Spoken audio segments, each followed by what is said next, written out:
하나 갤러리아 타임월드가 오늘장 급등 중이다. 모회사인 하나 갤러리아에 완전 자회사로 편입된다는 소식 때문. 과연 하나 갤러리아 타임월드 매수해야 할까 매도해야 할까? 긴급 투자 전략을 세워본다. 네, 16%의 급등으로 문을 열어서 현재도 16% 급등세 유지하고 있는 종목이죠. 하나 갤러리아 타임월드 자세히 짚어보도록 할게요. 유한타증권 골드센터 영업부 곽용훈 부장과 함께합니다. 안녕하세요. 네, 안녕하십니까. 네, 오늘의 뜨거운 감자는 하나 갤러리아 타임월드인데 우선 어떤 회사인지 좀 정리하고 이야기 자세히 나눠볼게요. 일단 뭐 한화 갤러리아 타임 같은 경우에는 백화점 일을 하는 회사죠. 그래서 일단 뭐 한화 갤러리아하고 한화 갤러리아 타임 월드하고 좀 구분이 되거든요. 그래서 이 하나 갤러리아 타임 월드 같은 경우에는 이제 하나 갤러리아의 자회사다라고 좀 말씀을 좀 드리겠습니다. 그래서 전체적으로 이제 하나 갤러리아의 어떤 그 구조를 좀 보면은 전체 100% 비중 중에서 이 하나 갤러리아가 52.8% 비중을 차지하고 있습니다. 의료 자파, 임대 수수료, 입장료 뭐 이런 것들을 관리하고 있고요. 이 타임월드 같은 경우 백화점이죠. 20.4%, 면세점, 타임월드의 면세점이 그 26.7% 해서 이렇게 이제 비중을 좀 차지하고 있는 그런 상황입니다. 예, 그래서 뭐 전체적으로 결론적으로 이제 하나 갤러리아가 기존부터 이런 유통 관련된 일을 쭉 해왔는데 대전 지역에 백화점 하나 만든 거죠. 면세점 개념 백화점 만든 거죠. 그 사업장이 하나만 있습니다. 하나. 그게 바로 하나 갤러리아 타임월드다 이렇게 말씀을 드리겠습니다. 오늘 이 하나 갤러리아 타임월드 주가 급등한 이유는요. 이 하나 갤러리아가 100% 자회사로 편입을 하겠다라고 네네. 말이 나왔기 때문이거든요. 네네. 그 배경은 무엇인가요?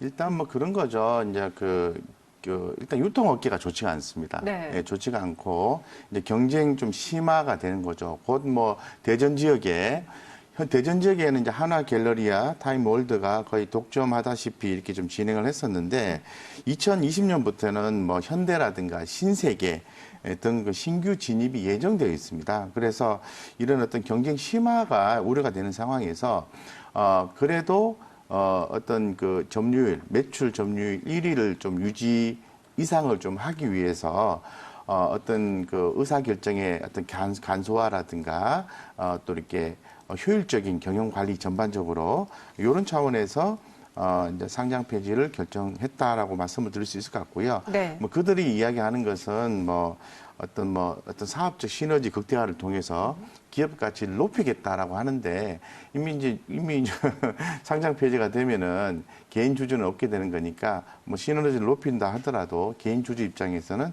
그 부분은 이제 효율적인 투자 수단은 아니다라고 좀 말씀 좀 드리겠습니다. 그럼 이 하나 갤러리아 타임월드는 잦은 상장 폐지다 보니까 이 주식을 갖고 있는 주주분들은 어떻게 되는 건지 그 부분도 알아봐야겠어요. 네, 기본적으로 이제 상장 폐지 일정을 보면은 이제 12월 23일까지 이 공개 매수를 하고요. 네. 여기에 이제 응하지 않는 경우에는 2000년 또 이렇게 포괄적인 주식 교환 형태를 통해서 결론적으로는 현금 보상을 받게 되는 거죠. 그래서 일단 보면은 12월 23일까지 공개 매수, 내년 1월 주주총회를 내년 3월에 주식 교환 및 상장 폐지 신청을 순으로 해서 진행이 된다라고 말씀을 좀 드리겠습니다. 그래서 결론적으로 보면은 이제 공개 매수가가 26,000원이에요. 네. 26,000원. 여기에 응하시는 경우 응하실 수도 있고요. 응하지 않는다 하더라도 결국은 현금을 받게 되시기 때문에 네. 정리를 하시는 게 맞다라고 말씀 좀 드리겠습니다. 근데 이렇게 상장 폐지를 앞둔 종목의 경우에는 정말 큰 변동을 보이면서 단기적으로 수익을 내려오는 사람들이 유입됐다 나갔다 그러거든요. 네. 이 하나 갤러리 타임월드를 투자하려고 생각하시는 분들 어떻게 보시는지요? 좋은 투자법일까요? 그건 일종의 투자 방식 중에서 이벤트 드리븐이라고 봐야 되는데요. 네네. 어떤 기업의 일정이 정해진 상태에서 해당 주식의 어떤 기준 가격을 정할 수 있는 상황에서 그 기준 가격 밑으로 해서 주가가 빠졌을 경우에는 가격이 기준 가격보다 싸니까 매수를 했다가 다시 또 기준 가격 정도로 올라오면은 더 이상 올라갈 수 있는 여력이 없다고 판단돼서 또 팔게 되는 거죠. 이런 식으로 해서 뭐 짧게 이벤트 드리븐 개념으로 해서 매매를 할 수 있게 되는 거죠. 그 기준 가격이라는 것은 제가 아까 말씀드렸듯이 공개 매수가입니다. 26,000원. 현재 가격이 25,750원이잖아요. 왜 더 올라가지도 않고 더 내려가지도 않을까요? 더 내려가면은 가격 메리트가 발생하게 되는 거고요. 더 올라가면은 가격 메리트가 없어지게 되는 거니까 그냥 머물러 있는 것이 아닌가 이런 생각을 해봅니다. 네. 네. 그럼 마지막으로 하나갤러리아가 이번 하나갤러리아 타임월드를 자회사로 편입함에 따라서 어떤 영향을 미치게 될지 사실 하나갤러리아 타임월드는요. 면세사업권에서 손을 떼면서 사실 갑작스럽게 여의도 쪽에 면세사업을 손을 뗀다라고 해서 주가 네. 급락을 겪기도 했고 네. 3분기 손실만 97억 원이라고 하던데요. 네. 앞으로 좀 개선될 수 있을까요? 예, 아무래도 이제 그런 부분, 그러니까 결론적으로 지금 백화점들이 고질적으로 안고 있는 부분이 네. 비용이죠. 이게 비용은 어디서 발생합니까?